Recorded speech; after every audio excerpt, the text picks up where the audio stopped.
کوتاہیوں کا، غلطیوں کا اعتراف کرنا یہ بڑی بڑی سعادت کی بات ہے۔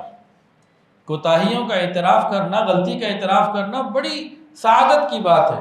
ہم میں سے اکثر لوگ حجت بازی کرتے، غلطیوں کی معافی مانگنے والا یہ مضبوط آدمی ہوتا ہے،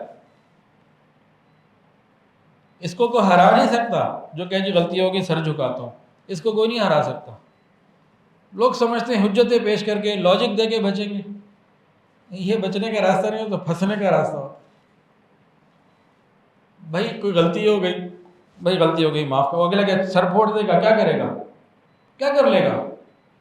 کچھ بھی نہیں۔ غلطی ہو گئی، وہ دیکھیں گے بھی اگلا بندے نے سیلی سر جھکا لیا، سرنڈر کر دیا، نیچے ہو گیا، بس ٹھیک ہے، اب کیا کر لے گا؟ کیا بات ختم ہو گئی۔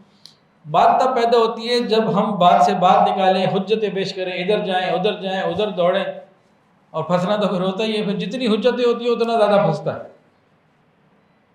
تو آسان راستہ کیا، غلطی ہو گئی بھائی معاف کر دو، غلطی ہو گئی، اتنا آسان راستہ ہے۔ یہ آدم علیہ السلام کا راستہ، یہ انسانوں کا راستہ، ایمان والوں کا راستہ یہ ہے۔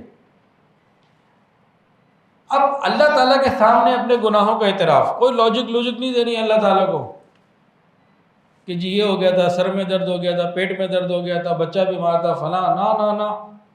اگر کوئی بندہ بیماری کی لاجک دینا، اللہ میں بیمار تھا اس لیے نماز نہیں پڑھ سکا، اللہ حضرت ایوب علیہ السلام کو کھڑا کر دیں گے، دیکھ تو اس سے زیادہ بیمار تھا۔ کوئی کہے جی میرے پاس مال و دولت، مصروفیت، حکومت اور بڑی مصروفیات تھی، حضرت سلیمان علیہ السلام کو کھڑا کر دیں گے، اس سے زیادہ تیری حکومت تھی۔ کوئی نہیں، بندہ پہلے ہی سیدھا ہو جائے۔ اور جتنے بھی گناہ گار ہیں، قرآن میں آتا ہے فَاعْتَرَفُوا بِذَنبِهِمْ، قیامت کے دن یہ اپنے گناہوں کا اعتراف کر لیں گے۔ تو کافر گناہوں کا اعتراف کرے گا قیامت کے دن، ایمان والے کی شان ہے یہیں پہ کر لیں، وہ کلمات اللہ نے سکھا دیے۔ تو ان میں اس دعا کے اندر دو خصوصیات ہیں، اور بھی ہیں، دو اہم خصوصیات ہیں: اپنی غلطیوں کا اعتراف اور حق پر ثابت قدم رہنے کی اللہ سے دعا۔ اے اللہ تو ہی مہربانی فرما دے، میں بڑا گناہ گار۔ اب یہ آیت کون سی ہے؟ 147۔ سورت کون سی؟ آل عمران۔ سورہ آل عمران کی آیت نمبر 147 کیا ہے؟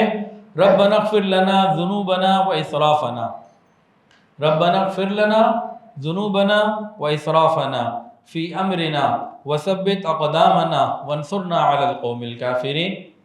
اے ہمارے پروردگار، ہمارے گناہوں سے درگزر فرمائیے،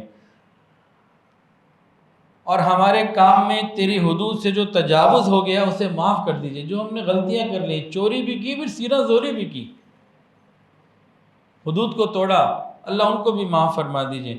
وثبت اقدامنا، ہمارے قدموں کو ثابت قدم کر دیجئے۔ وانصرنا، اور ہماری مدد فرمائیے کافروں کے مقابلے میں۔ یہ دعا اللہ نے ہمیں سکھائی۔